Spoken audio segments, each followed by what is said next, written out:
আমি চলে আসছি ধারাবাসার চরে, যেটা আসলে আমার কাছে অত্যন্ত আমাকে মুগ্ধ করেছে। এর আগে কখনো আসিনি, আর আজকেই প্রথম।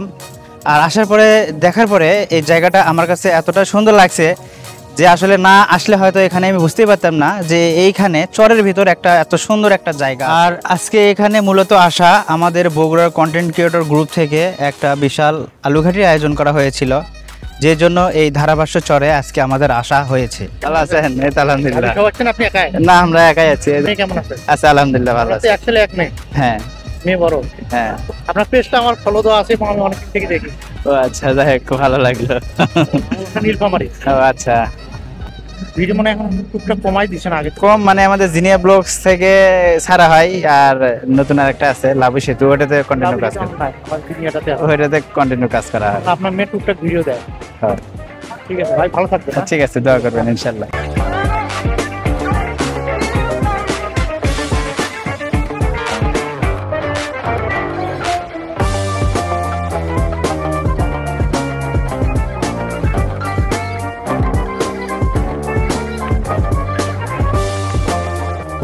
তো আমি আপনাদেরকে সাজেস্ট করব, যদি আপনারা প্রকৃতিকে ভালোবাসেন তাহলে অবশ্যই আপনাদেরকে এইরকম একটা জায়গায় ঘুরতে আসতে হবে। মনকে যদি সুস্থ রাখতে চান, ভালো রাখতে চান, বিনোদনের জন্য হলো অবশ্যই আপনাদেরকে এইরকম একটি জায়গায় অবশ্যই ভ্রমণ করতে হবে। আজকের আমি ধারাভাষ্যের চরে এসে রাখাল সেজেছি। এই হুর, আয় আয় আয় আয়।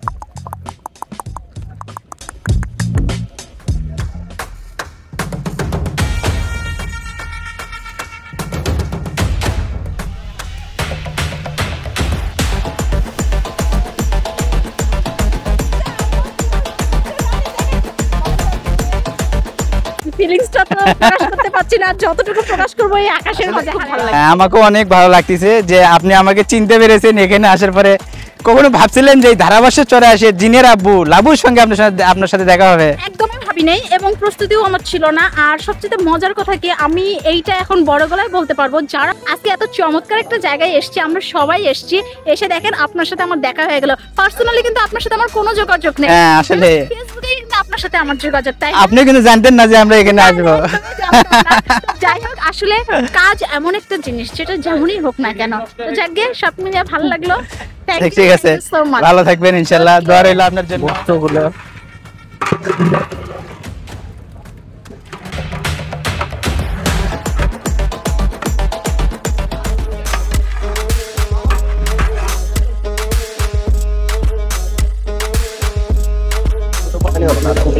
না, হয়নি। আর আলুঘাটি খাওয়ার জন্য আমাদের পাশে আছে মেহেদি ভাই, আর ওদিকে আরিফ ভাই। একটু আগে আসেন ভাই, কি অবস্থা? নাটক বাদ দিয়ে রান্না করবেন? ও আচ্ছা, রান্না তো করেছি আমি।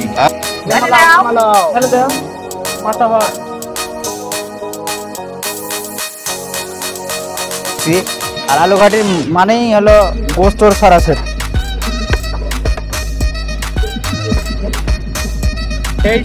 সেই স্বাদ।